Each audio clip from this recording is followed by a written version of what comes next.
So I actually just turned my phone off because the irony was, I guess Hunters Bay Radio has been trying to promote some of these talks. And so they asked me to give a talk yesterday. So I went to the radio station yesterday morning, and of course, 5 minutes into the interview, my phone starts ringing.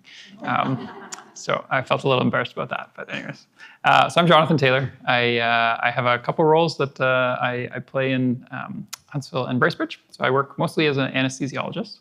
And I also work as an emergency physician. So you might have bumped into me in the emerge department here, or I might have put you to sleep at some point somewhere. I also work, I do a little bit of remote work for the territory of Nunavut.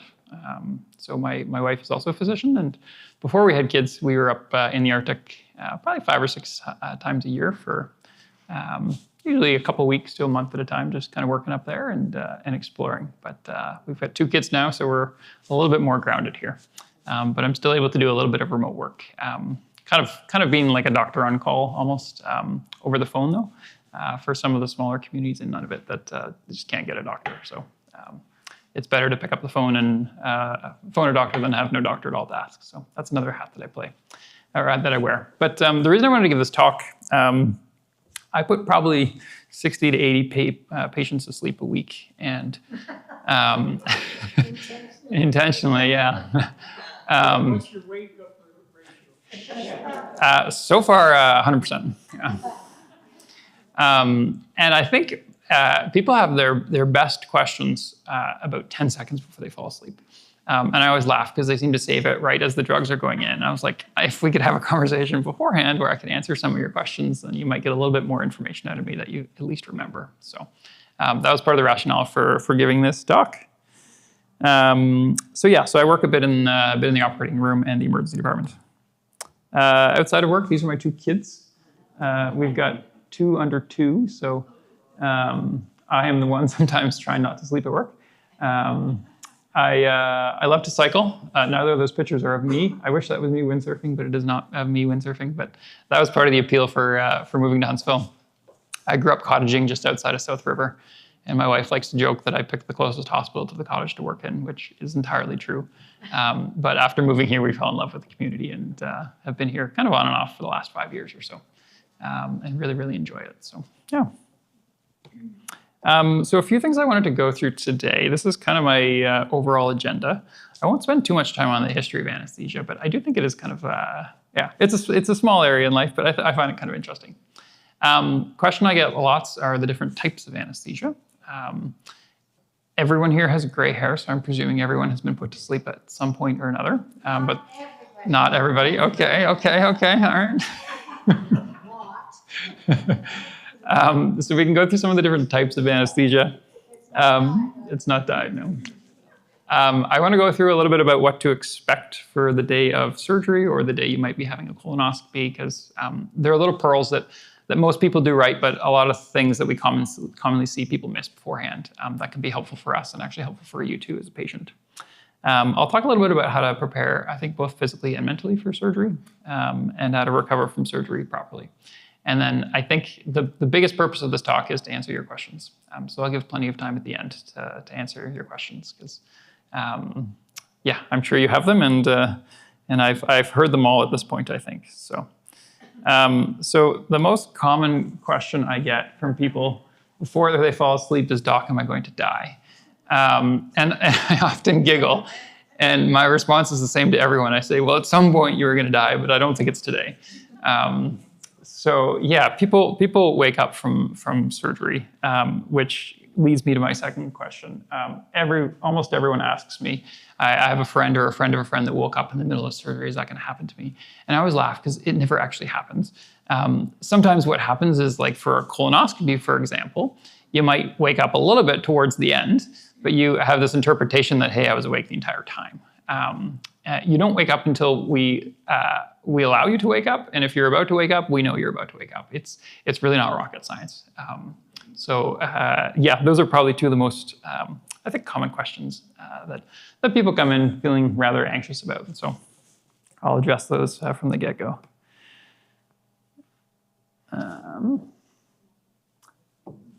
So who's had an anesthetic before? We got a couple double-handers. Okay. Has anyone never had an anesthetic? That goes for the camera guys too, who are a bit younger. You guys been anesthetized at some point in life? Yeah? Okay, everyone has, okay, me too. And who has an upcoming procedure in the next year that they're aware of? A couple? Okay, all right. It's usually a couple upcoming colonoscopies. I often get asked, not often, but sometimes I get asked, like, what size gloves do you have, or what size hammers do you have? Because I think there's a presumption that like anesthesia is just pretty basic. We knock our patients out, we do a crossword, and then we see them in a couple hours. And it's not true. There is some truth to that. We do some crosswords, but we are paying attention to what's going on at the same time. And it's a little bit more involved than just putting people off to sleep. So I was chatting with a patient probably a year ago, and his wife said to me, she's like, so what kind of education do you have? So I went through all my training, and at the end, she's like, wow, that's a lot of school. You should have become a doctor instead. And she was serious, and I didn't say anything because I laughed inside, but I thought, like, people don't know what an anesthetist or an anesthesiologist is, right? And that's fine. Like, if, you watch TV shows and movies, and it's always the surgeon that they're focusing on, not the guy who's actually keeping you alive, just the one that's cutting you up, right? And so people don't know. So we are doctors. So there's a couple different ways to get there. So everyone has to do an undergraduate degree. So that's usually 3 to 4 years. You can go to grad school, which would be in the form of a master's or a PhD. You don't have to. I did a master's because there was a topic that I was really interested in, but you don't have to. And then everybody goes to medical school, which is somewhere between 3 or 4 years. And then after that, the path that I did is I chose to become a family doctor first. I don't have a family practice in town, so I'm sorry I'm not taking patients. I hope it leaves half the people here. So I became a family medicine resident first, and then a family doctor, and then I did some more training in anesthesia. The other way to become an anesthesiologist is just to do all of your training after medical school in anesthesia. And so those doctors are typically more trained in things like neurosurgery or thoracic surgery or cardiac surgery that you're doing in very small, kind of subspecialized centers. So of the 10 anesthesiologists between Bracebridge and Huntsville, all of us were family doctors first before doing anesthesia. So you've learned something new already. I like Gary Larson's cartoons. I grew up on him, so there's a few of them in the slide here. So anesthesia traditionally started with the Greeks, the Egyptians, and the Chinese. And they used a lot of opium, alcohol, and what's called mandrake root to basically get their patients off to sleep. So there are records of surgeons getting their patients drunk enough that they could operate on them. We don't do that anymore. In fact, we cancel your case if you come in drinking. Patients, they often restrain them. They would actually knock them unconscious sometimes with blows. There's some jokes that anesthesiologists used to have big hands in order to knock their patients out properly. Mine are fairly regular sized. And as a result, they really didn't do a whole lot of surgery. Hippocrates, you might have heard of the Hippocratic Oath. That's what every physician has to say basically when they graduate medical school. He's kind of been dubbed the father of medicine. So he came up with the idea of humors. So within the body, there are 4 different humors. So blood, phlegm, yellow bile, and black bile. And basically when those are all not lined up properly or at a whack, that's when you start to feel disease or get ill. And so part of the initial treatments were to try and realign those humors in an attempt to make you feel better and healthier. So they would do things like bloodletting, diet changes, or even cupping to try and get rid of that. Ironically, some of that still goes on. Cupping is pretty common. Diet changes are pretty common. There's nothing wrong with that. But we do things a little bit differently now. Around the 1700s, inhalational gases came out. I remember as a kid inhaling as much helium as I could at as many birthday parties as I could because your voice changed and you had fun with it. Helium isn't a noxious gas, but they started to discover noxious gases in about the 1700s that they used quite a bit to put patients off to sleep. And they actually created comedy shows out of them. So I found this old flyer, and I typed out on the right side what some of it said. So it said 30 gallons of gas will be prepared and administered to all in the audience who desire to inhale it. Men, not women, but men from the audience will be invited to protect those under the influence of the gas from injuring themselves or others. The gas will be administered only to gentlemen of the first respectability. The object is to make the entertainment in every respect. Laugh, sing, dance, speak, or fight. And tickets cost 12.5 cents. So I think this was nitrous oxide that they were using, and I think they found the entertainment quality behind the gas initially before they found the medical implications that came with it. And we actually do use nitrous on occasion, more so in kids than adults, still to this day, although it's not as common as once was. So in the 1800s, so they started using nitrous oxide for dental extractions. We still use nitrous with some dental extractions, mostly because it's cheap and it doesn't put you into a deep sleep, so you recover quicker from it, which is safer when you're in a dental office far away from a hospital that has more supplies equipped basically for emergencies if something would happen to you. So it doesn't offer as deep of an anesthetic as something that you would get in hospital per se. And they started using ether in the 1800s as well, which we don't use anymore. In the 1900s, they invented the ventilator. So that's when we get you off to sleep and put a breathing tube in your mouth, and we have to hook you up to a machine to artificially breathe for you. So before the ventilators, a guy would stand there with a bag and inflate air in and out of your lungs every 6 seconds for however long the procedure lasted. Now we have a machine that I press a couple buttons and it will do it for me, which is lovely. And drugs and gases slowly advanced too. Propofol. So propofol was the drug that Michael Jackson got addicted to and eventually died from. I use propofol in almost every single patient for sedation. If you've ever had a colonoscopy, you've had propofol.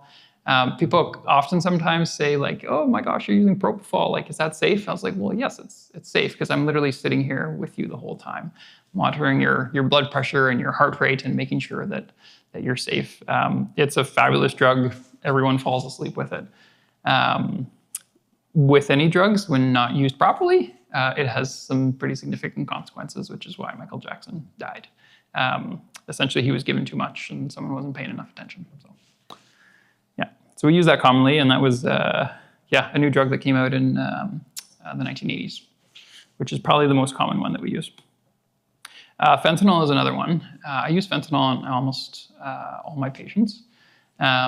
People get really nervous when they hear the word fentanyl because I think you picture the guy on TV who died from a fentanyl overdose. It's a different fentanyl that they're using illicitly on the streets than what we've safely made in the lab that you are then receiving in a hospital under a monitored and safe environment. So I find sometimes people panic and they're like, oh my gosh, you're giving me fentanyl, don't give me that. I was like, well, I'm not giving you a street drug that we just bought off some guy down the road here. Right? It's different, right? So that's a bit of the history of anesthesia. So different types. So first of all, what is anesthesia? Before I started my residency in anesthesia, I couldn't say the word properly. And I was like, how am I going to introduce myself to my patients when I'm like, I'm your anesthesiologist? Like, that's not going to build a whole lot of confidence. So I actually had to practice in front of a mirror for a while until I could finally say anesthesiologist, because it's a bit of a mouthful, right? So basically what we're doing is we're, for the most part, administering drugs that go to your bloodstream or go to your lungs, and then those travel up to your brain and interact with your brain in such a way that your body stops feeling pain and starts feeling more relaxed. And so the more we use and the higher the dose that we use, the more relaxed and the deeper the sleep you fall into. So anesthesia in the broadest sense is basically drugs, by and large, that are affecting your brain and therefore affecting your spinal cord and therefore affecting the rest of your body to put you in a relaxed and comfortable and humorous state. So there are different types of anesthetics. So general anesthetic, I think, is what most people presume when they come to the hospital they're going to get. General anesthetics are when we get you completely off to sleep. You're in a deep, deep sleep, and you're in too deep of a sleep that your body knows to breathe on its own. And so that's when we will often put a breathing tube in your mouth when you're asleep, which is basically a small piece of plastic.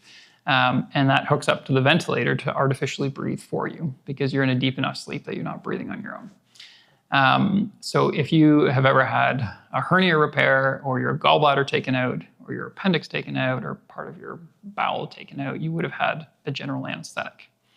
When you go in for a colonoscopy, you don't get a full general anesthetic, which is why you oftentimes perk up quite a bit quicker afterwards, per se, in comparison to if you came in and had your gallbladder taken out, for example. And this, the photo there is a guy who's wide awake, so you can tell it's a fake photo. And that's basically that piece of plastic tubing going into him. Basically sits in his windpipe, and then the other end that's coming out hooks up to the ventilator to breathe for him. Something called a neuraxial anesthetic. So that is basically when we're putting an anesthetic near your spine. So there's two types. There's a spinal anesthetic, which you might have had if you've ever had a knee replacement or a hip replacement or ankle surgery. Or prostate surgery, where you're wide awake and we basically get you to sit up for us and we put some freezing in your back. And you basically are numb from the waist down for 1.5 to 3 hours or so. Anyone had this before? Yeah, a couple? Okay, yeah. And people, I find, are always very nervous about this. My most common question is, well, it's on my next slide. Am I going to be paralyzed? And the short answer is no, you're not going to be paralyzed because we actually put the needle quite a bit lower than where your spinal cord is. So we don't actually go anywhere near your spinal cord. And then the second type of procedure, which is very similar, is an epidural, which most of you probably think of when you think of babies being delivered. This is one of my favorite procedures to do because you walk into a room and a woman is very, very, very uncomfortable. And 10 minutes later, she's giving you a hug saying, God bless you, thank you. So it's nice. It's a big part of the job that I love. I don't love the 2 a.m. wake-ups to do it, but that's okay. It's important to do. And yeah, I think providing pain relief, I think there's a big satisfaction in there knowing that you've been able to help someone significantly. So in both those anesthetics, you don't need to be asleep afterwards because the point is basically to numb you from about the belly downwards. So if you're having surgery and you're getting this type of procedure, your surgery is going to be from kind of the belly downwards, so you don't feel it. Does that make sense? Yeah. Regional anesthesia. So this is a little bit newer. This is when we're using an ultrasound machine to find nerves in the body to put some freezing in. So for example, about a year ago, I had an elderly gentleman that needed surgery on his wrist. And he had diabetes, he was a smoker, he had bad COPD, he had bad heart disease, he had everything. And the older you get and the sicker you are and the more medications you're on, the higher the risks of having some complications during the anesthesia or after the anesthesia are. And so if there are alternative ways to provide an anesthetic to someone like this without giving them a general anesthetic, so completely knocking them out, then we try and do that. And so it's kind of been the new and upcoming area of anesthesia for the last number of years, where you basically use an ultrasound machine to put freezing in nerves that go to different areas of the body. So for example, if you're having an ankle replacement or you had a bad ankle fracture and you need to go down to Toronto to get your ankle repaired, we can put some freezing in a nerve that runs behind your knee, and that nerve goes to the ankle. So when your ankle is in pain, it basically sends a signal to your brain saying, I'm in pain. And that signal travels through nerves. And so we look at those nerves and we say, why don't we freeze those nerves? And so your ankle's still in pain, but your body doesn't interpret the experience because the signal is almost getting blocked. So it's really cool. I love it. It's kind of the new geeky thing in anesthesia that we like doing. We kind of walk around with our ultrasound machines now, trying to give freezing where we can and where appropriate. So there's a lot that we've been doing with that lately. We probably use it most commonly for different orthopedic surgeries. So hip replacements, knee replacements. If you've ever broken a hip and you were sitting in the emergency department, an anesthesiologist might have wandered into your room with an ultrasound machine and said, hey, can I put some freezing in? And we can basically freeze your hip so you're not in pain while you wait surgery. So Yeah, so there's some cool things that we can do with it. There's something called deep sedation, which is basically what you get when you have a colonoscopy or a gastroscopy. So colonoscopy, I'm presuming most people have had. Gastroscopy is when they put a camera down your mouth to take a look in your stomach. So if you've had bad heartburn for years, for example, or if you ever had a bleed in your stomach, then you might be put off to sleep to put a camera and take a look in there. This is not full general anesthetic like you would have if you're having a bigger surgery. We usually just give 1 or 2 drugs to get you off to sleep, and you're usually not asleep for a very long period of time. So the picture on the left there is the gastroscopy. You put a camera in your mouth. You're usually asleep for about 5 minutes. Everyone wakes up and says, wow, how many hours was I asleep for? And I was like, 5 minutes. And people don't believe you. It's like, no, really, like we've only played 2 songs since you fell asleep.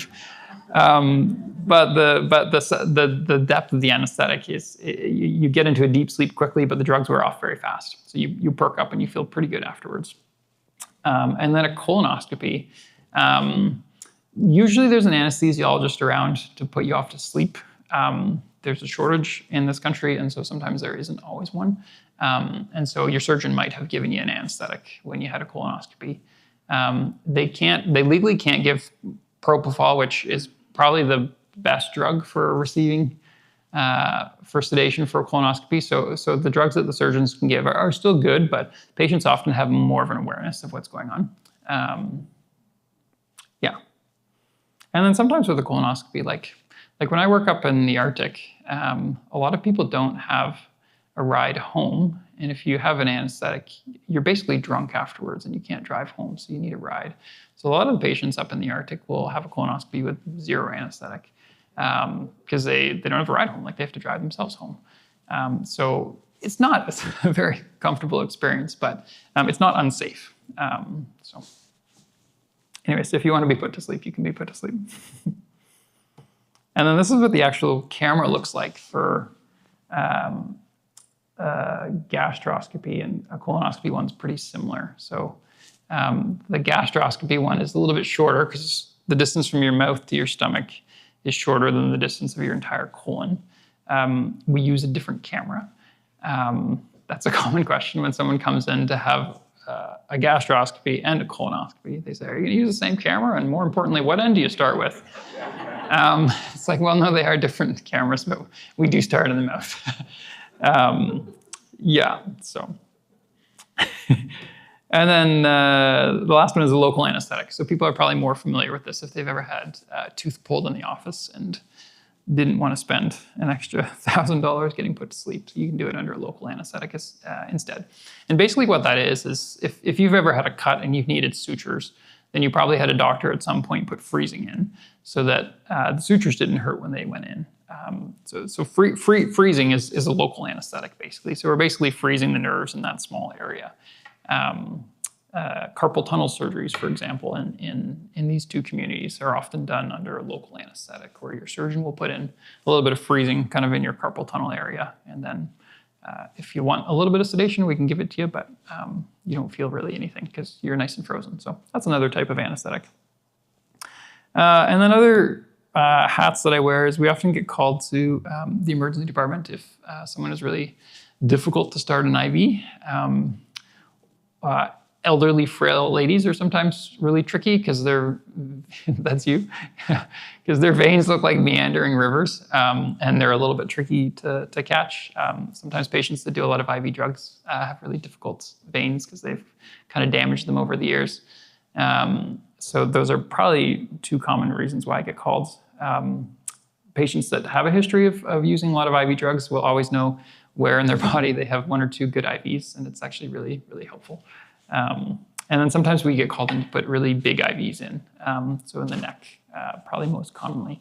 If someone comes in after a bad car accident, for example, and they're bleeding a lot and they need a lot of blood, the bigger of an IV you can put in, it's kind of a bigger hose and you can deliver medications quicker through it, as opposed to, you're probably most commonly familiar with IVs in your hands or your arms.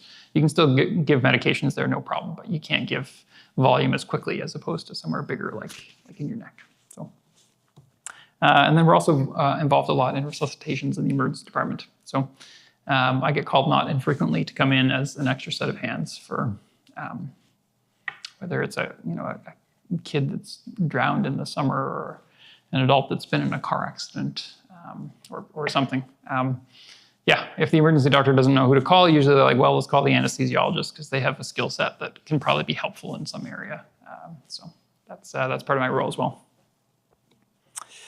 Okay, so what to expect the day of surgery?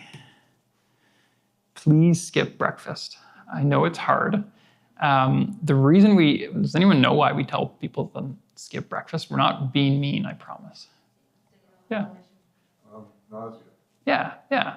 So when you're asleep right now, or when you fall asleep, if your stomach is full of food and you throw up, you're asleep. Like, you're not going to lean forwards and vomit like any of you feeling nauseous would do. And that food can get into your lungs, and that food can cause an infection because food is not supposed to be in the lungs. And that infection can cause pneumonia, and that pneumonia could end up resulting in death, worst case scenario. It almost never happens. But that's why we tell people not to eat or drink the morning of surgery. The unfortunate part is if you're scheduled for a 2:30 surgery, you're like, oh, that's a long time, especially if you have diabetes and you start worrying about your blood sugar and your glucose levels. So we usually try and squeeze the diabetics in earlier on in the day just to help out a little bit with that process. So that's the biggest reason why we tell people to not eat or drink anything.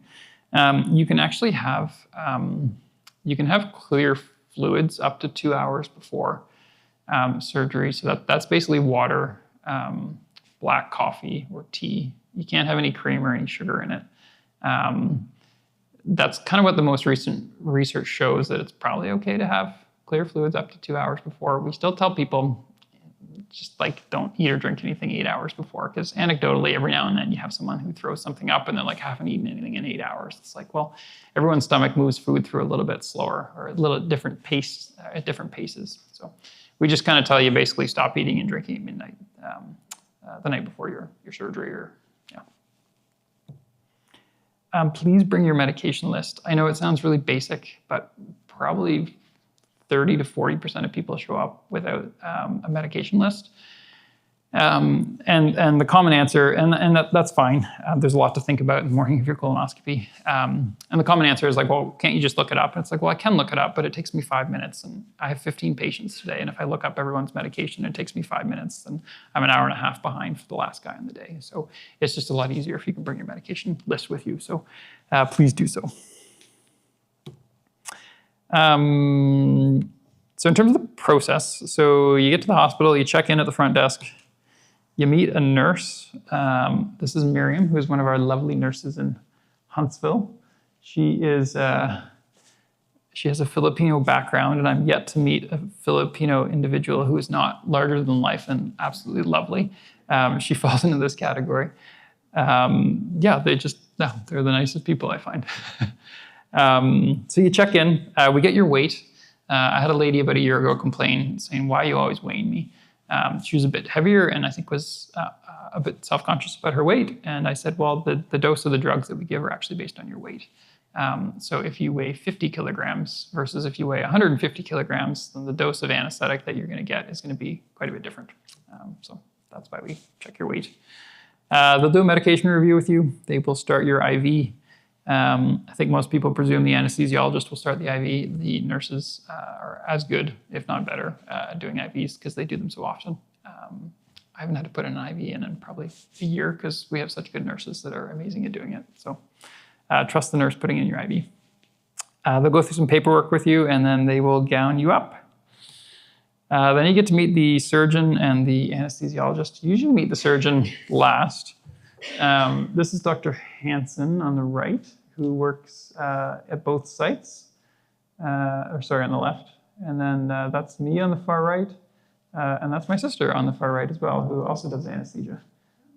So her and I basically share a full-time anesthesia job, which is awesome. Unfortunately, because we share a job, we don't get to work together a whole lot. But the few shifts a month that we do is lovely and wonderful. We're good friends. So Yeah, no, yeah, well, yeah, people always say, well, who followed who? And I'm like, well, I am older. Anyways, and then this is what an operating room looks like. So this is one of the operating rooms in Huntsville. So the beds are notoriously uncomfortable. Apologies for that. I don't know why they make them so uncomfortable. You're sleeping through it, so it's really only uncomfortable for the first couple minutes. Yeah. And then I think most people presume they get put to sleep with a mask if they're getting a general anesthetic. The mask is actually just oxygen. We trick kids and we tell them it's just a mask and it's actually gas that we put them off to sleep with, but we don't do that to adults. So within this room right now, 21% of the air in here is oxygen. The oxygen that we give you with the mask before you fall asleep is 100% oxygen. So we are basically trying to fill up your lungs with 100% oxygen as best as we can for a few minutes before we get you off to sleep. Because when we get you off to sleep in a general anesthetic, there's a period of about probably 30 seconds to 2 minutes for us to get that breathing tube in your mouth. So you're not actually breathing for a minute or two. But if we've given you 100% oxygen beforehand, you can actually lie there on the bed asleep without oxygen for probably 5 minutes, and your body is totally fine. That little pulse thing that we put on your finger that shows your oxygen saturation, it's still usually around 100%, even after a couple minutes of you not breathing.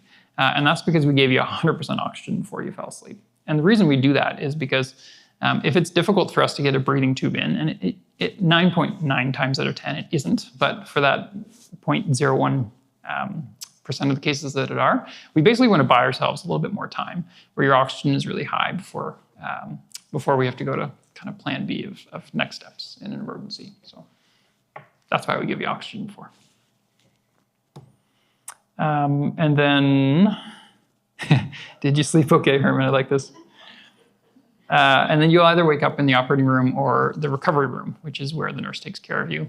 Most patients wake up in the operating room, but they don't remember until they're in the recovery room. And then something we appreciate the most is when you entertain us. So on my days, I'm either working in the operating room during surgeries or I'm working in the colonoscopy room doing colonoscopies. So we do about 15 or so colonoscopies a day. It's a bit of an assembly line. So if you feel like we're rushing around, it's because we are. But one of the best parts of the job is afterwards when people wake up, because you are all funny. And you don't remember, which is the best part. So a lot of people say that was the best sleep of my life. I've written down a couple of these. I had a gentleman about a year ago wake up at the end when we wanted him to wake up, and he started yelling at me to get out of his living room. People are just very disoriented, right? Like it's totally normal, and like we've heard it all, and we have to say, no, like you're in the hospital, you just had a colonoscopy, and they're like, no, you're in my living room, get out of my house. It's like, no, you're really in the hospital. Like I don't know how to convince you. So I get that one a lot. We had one gentleman, he gave me permission to tell this story. He's a friend. He needed to be put to sleep in the emergency department because his heart was doing something irregular that it shouldn't have been. And so part of the way to fix that is to put some electricity on the chest and shock the patient so that you see it on TV. It's not really as dramatic as what you see on TV. Anyways, right before he had fallen asleep, his wife took his shoes off for whatever reason. And so we then shocked him and restarted his heart, and he was fine, and he is fine now. But when he woke up, his shoes were missing because his wife had taken them off, and he accused us of blowing off his shoes when we got him off to sleep. So that's one of my more favorite ones. I get this a lot.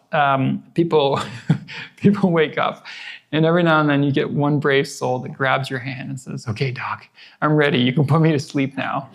And I say, "No, you've actually been asleep for an hour. Like we're done here." And like people do not believe you, and it's very entertaining. So I had one gentleman start singing James Taylor to me when he woke up. He held my hand and started singing "Sweet Caroline" for a while. And did that for about an hour for the nurses, and felt that was very entertaining for him and us. I get asked, are you married a lot? Ironically, when people are waking up, not before they fall asleep. And then this is my favorite one. I had a guy once wake up And he sat up and he grabbed me by both shoulders. He said, "You're the most beautiful woman I've ever seen." I said, "Thank you." Wasn't sure how to respond, so yeah. Anyways. Okay, so how you can prepare best for surgery. Exercise is key. That's my wife on the far left, at 36 weeks pregnant, doing a triathlon. That's Dr. Wu in the middle, who some of you might have met in Bracebridge, and that's Dr. Trenholm on the right, who they're all exercise advocates. And it's really important, especially before surgery, I think. Don't go running a marathon the week before surgery if you've never ran before. But the general principle of trying to be as fit as possible, I think, is really important. And patients we know who exercise regularly or semi-regularly recover better after surgery and do well in surgery. So the fact that all of you have shown up tonight shows that you're keen about your health in some way or another. So keep up with the exercise. It's really good. I'll brag about my neighbor who is in his 70s and still can bike 100 kilometers. So shout out to Wally. Eat well. I know it's basic, but it can help with recovery after surgery for sure. The lighter you are, the more helpful it is in surgery and the safer it is for you. We often have to pick your body up and move you when you have a general anesthetic because we have to shift you between beds. Someone that weighs 400 pounds versus someone that weighs 150 pounds, it's a lot easier to move. For us, it's a lot safer for the patient. So please continue to eat well. And probably most importantly, from an anesthetic standpoint, is decide what you want to listen to. Because part of my job is a DJ as well. So I always ask people what they want to listen to. I bring my speaker to work with me. I had a guy a couple of years ago say, "Well, my favorite song is Stairway to Heaven, so I think I want to listen to that." And I said, "If you want to listen to Stairway to Heaven, I will play that for you. But think about what the song is implying before you have a general anesthetic."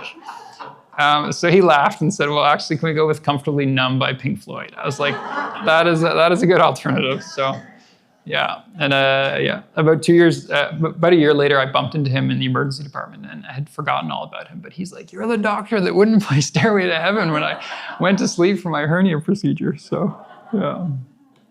I've said it once, I'll say it again. Please don't forget your medication list. This is a chest x-ray of someone that ate before surgery and didn't tell us. They threw up during surgery and got a bad pneumonia and were okay in the end. But we're serious about the fasting before surgery. I can always tell when someone's lying. We will cancel the case if we know that you did eat when you weren't supposed to. It's not because we're trying to be mean. It's all about your own safety. Yeah. Would Jello classify as a clear liquid or clear food or whatever you do? It's a bit of a gray area. I wouldn't have it beforehand. Yeah. If you're not sure, don't have it. Yeah. You shouldn't be having Jello for breakfast anyways. Yeah. I know it's basic, but if you smoke, even if you can cut down a little bit before surgery, it makes a big difference, especially if we have to put you on a ventilator and we're artificially breathing for you. Patients that don't smoke do a lot better than patients that do smoke. Commonly, I have patients saying, I smoke a pack a day. Like, how am I going to be able to quit in the next month before surgery? I was like, well, do your best, but even if you can cut it down to half a pack a day or even less than that, like the less you're smoking, the better it's going to be for your own health. These are some true ads from the 30s and 40s, I think, of doctors smoking because it was cool and it was good marketing. So they're good advertising. Don't forget to organize a ride home. The number of people that show up and they're like, "No, I was just going to drive myself home." I was like, well, no, you're not going to drive yourself home. Like, would you be upset if you saw someone driving drunk? Like, that's basically what you'll be doing. And we won't actually let you out of the hospital until your ride actually physically comes in and we can actually see your ride. So again, we're not trying to be mean. It's more of a safety thing for you. I had one guy say, like, "I feel fine. Like, I'm going to drive myself home." And I said, if you hit a kid and killed him today on his bike, like, could you live with yourself? Like, probably not. So anyways. If you have sleep apnea, please bring your CPAP. most of you probably don't know what a BiPAP machine is, which is fine. If you have one, please bring it. If you do have a CPAP machine, though, please bring it with you, especially if you're having a general anesthetic, because we have to put you in a deeper sleep. And so when you wake up afterwards, you're breathing on your own, but you're still in a deep sleep. And if you're not breathing well, then sometimes we'll actually put your CPAP on you afterwards in the recovery room to help support your breathing. So that's an important one. Also, another one I didn't put in here is don't chew gum. Gum is considered a food. It stimulates your stomach in such a way that it increases your risk of throwing up. So yeah, hold off on the Trident the morning of surgery, please. And then how to recover from surgery properly. It's pretty normal to feel pretty confused. Everyone wakes up feeling pretty confused. That's normal. That's par for the course. Don't drink and drive. It is the equivalent of basically drinking alcohol and driving afterwards if you think you're going to have an anesthetic and then drive afterwards. Everyone always asks, well, how long does it last in my system? If I had a colonoscopy at 8:30 in the morning, do I really have to not drive for 24 hours? And I feel pretty well by 10 o'clock in the morning. It's a gray area. Legally, you're not allowed to drive for 24 hours. You'd probably be fine later on in the day, but if you hit someone and you're not fine, that runs into a bunch of issues. So we basically say you can't drive for 24 hours, which is a challenge for some people who live alone or live an hour away and need to find a ride. It's hard sometimes finding a neighbor to come into the hospital with you and drive you home and then live in your house for the night and be near you if there's any problems. It's one thing if you live in town and you have a spouse that can drive you, but it's another if you're kind of out in the boonies on your own. So yeah, it poses some challenges for people for sure, and understandably. Lots of people wake up with a sore throat. You probably won't if you're just having a colonoscopy. If you have a gastroscopy where they're putting a camera in your mouth and looking at your stomach, you probably will have a bit of a sore throat because there was a camera in your throat. So it does touch the walls in your throat, like that's the purpose of it. And so sometimes you can have a bit of a sore throat afterwards. If you've had a general anesthetic where you've had an organ removed or a hernia repair, a prostate repaired, maybe you had a kidney stone that got taken out or a bladder tumor, your chance of having a sore throat is decent, and that's just because we have to put a breathing tube in your mouth. And that breathing tube goes between your vocal cords and sits in your windpipe. And so there's basically a piece of plastic hanging out there for anywhere between 30 minutes and a couple hours, and sometimes that can irritate your throat a little bit afterwards. So that's why you might feel like you have a bit of a sore throat for a day or two afterwards. The guy on the right is nauseous. Probably the patient population that is the most nauseous afterwards are women in their 40s who have just had surgery on their uterus or their fallopian tubes or their ovaries. None of you fall into that category. So the chances of waking up feeling, no, I mean that respectfully, right? No one here is 30 having their uterus taken out. So typically when patients get older, they actually feel a little bit, they're not affected by nausea in the same way. Yeah. And especially if you just have a colonoscopy, like it's usually just one or two drugs that we're giving you. I'm yet to have anyone wake up from a colonoscopy feeling nauseous. The longer you're asleep for, the higher your risk of feeling nauseous afterwards is. So if you're having a major surgery and you're asleep for, 3 to 6 to 8 hours, then there's a higher chance of feeling a little bit nauseous afterwards for sure. But most of the procedures that we're doing in Bracebridge and Huntsville are under 2 to 3 hours. So there's not a lot of nausea afterwards, which is good because nausea is no fun.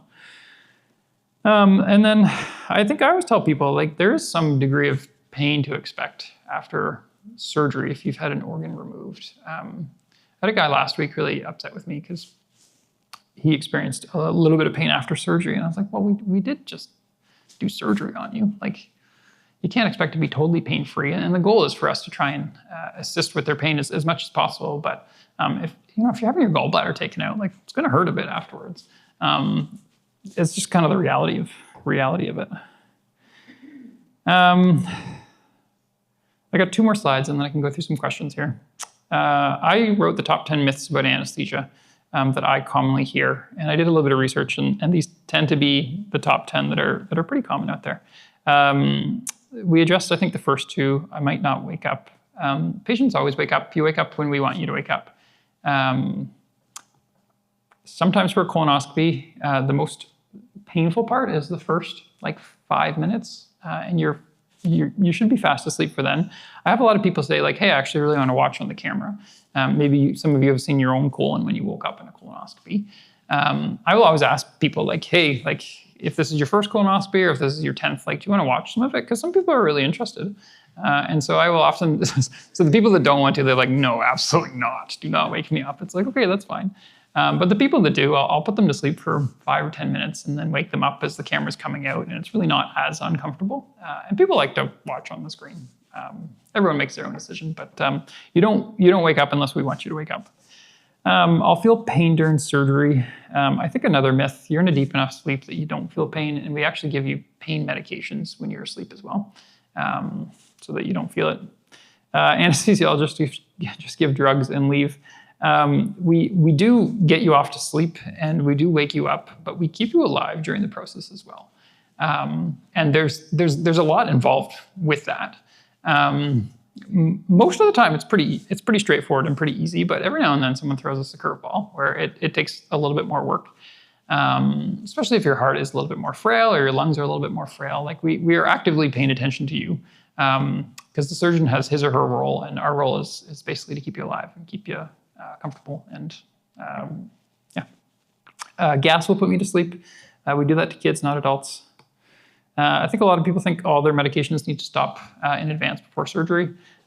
Usually we tell you to stop most of them, but usually your surgeon will have a chat with you beforehand in terms of what ones to stop and what ones not to. All of our drugs that we give bring down your blood pressure in surgery. And so typically I will tell people, hey, if you're on blood pressure pills, you probably don't need to take those the morning of surgery because we're going to drop your blood pressure anyways when you have surgery. Nausea is unavoidable. We can give medications to help with nausea. I've had a few people ask me like, hey, is regional anesthesia safe? That's where we kind of use the ultrasound machine and put some freezing in. We're not just poking you with needles and putting medications in various places. We're using an ultrasound machine to actually see the nerves that we're freezing. So it is quite safe. There's risks involved with everything, but it is quite safe. I think a lot of people think colonoscopy, they get a general anesthetic where it's the deep, deep, deep sleep where we put a breathing tube in. We usually just put some oxygen in your nose and you're breathing on your own. And then I think another myth is older adults shouldn't get anesthesia. It is true. I have a watch on, and my heart rate for giving an anesthetic to a 105-year-old is higher than giving an anesthetic to a 55-year-old, for sure. Because it can be more stressful, because the older the body and the more medical challenges patients might have, the more potential complications can arise. The chance of something going wrong with a healthy 20-year-old who works out every day are a lot less than a 90-year-old who smoked 2 packs a day for their whole life. Right? It's pretty common sense. So, but no, by and large, I mean, older adults can get anesthesia, no problem. Sometimes we have to think a little bit more and have more lengthier discussions with them beforehand, just in terms of what to expect. But it's safe. Okay, we got 10 minutes for questions. Yes. Okay, in the last 2 years, I've had a hip replacement and 2 knee replacements. Okay. And I've always had nausea. Like, I've always woken up. Like, with my hip replacement, they kept me in the hospital for 2 nights because I just couldn't keep anything down. And are some people more that have problems with that more than others? Like, it's my body, it just doesn't.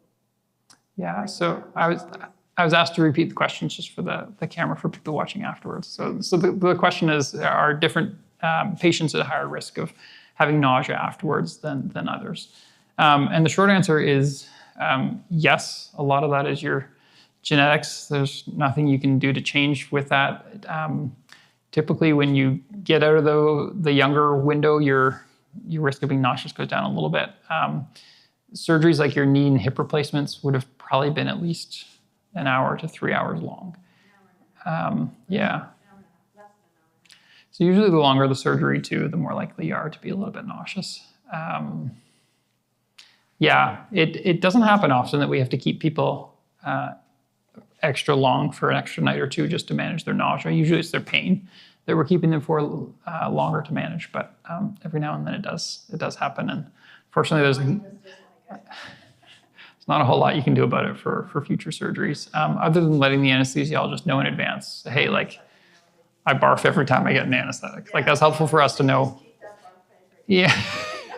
And like there are upwards of, probably 4 to 6 different anti-nausea medications that we have in our little drug boxes. And if we know you come in beforehand and you're like, hey, I get nauseous all the time, then we'll give you them before you get nauseous in the hopes that we can kind of, it still happens. It still happens. That was the first thing I tell. Like, Yeah. No, I'm sorry. yeah.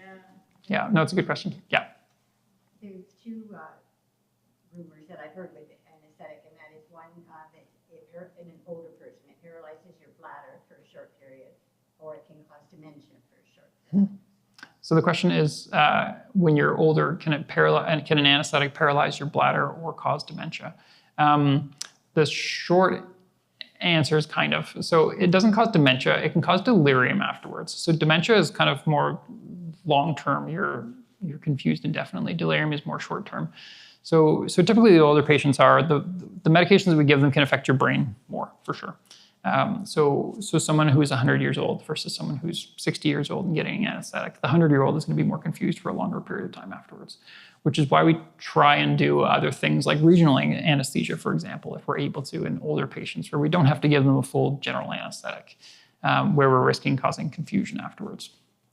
In terms of the bladder, so in order to get a breathing tube in you when you have a general anesthetic, we give you a drug that's called a paralytic drug. And I don't like using the word paralyze, but it does temporarily paralyze you, because when we put that breathing tube in your mouth, we need your vocal cords to open up nice and wide so that we can get the breathing tube in.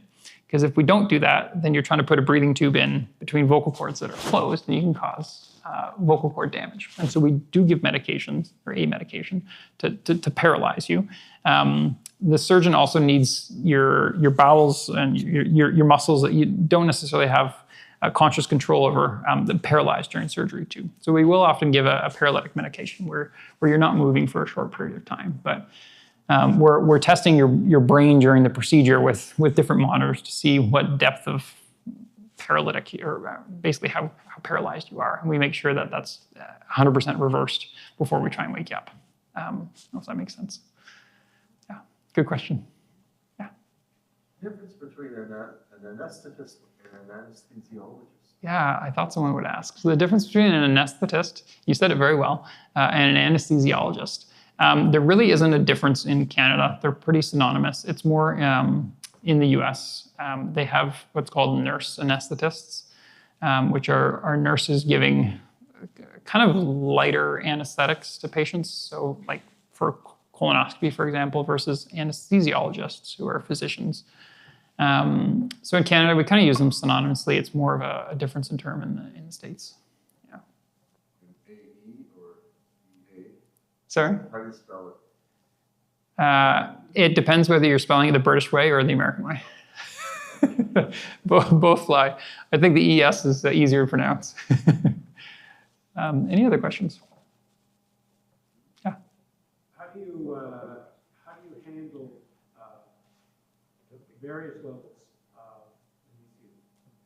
when you're dealing with a heart patient, for instance? A heart patient? Yeah. So, for instance, I have Yeah. Would you treat that differently than you would treat somebody who has a regular heartbeat? Yeah, so the question is, if you come in with heart problems like atrial fibrillation, which is basically an irregular heartbeat that statistically 25% of you have, do we do things differently? And the short answer is yes. We ask you more. So the anesthesiologists do a lot of reading before we actually see you. So we actually know a lot of information about you before we see you. So if I have someone coming in with atrial fibrillation, which is kind of an irregular heartbeat, I'm going to look them up. I'm going to see if they've had an ultrasound on their heart in the past to see how their heart health is. I might have called them in advance, or I might just talk to them the morning of saying, hey, like, what do you do for exercise?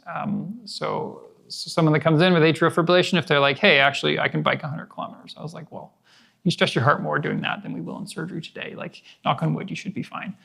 Sometimes people come in, though, and say, hey, like, I have atrial fibrillation, or I was told I have congestive heart failure. I can't walk up 4 stairs without having to stop and getting winded.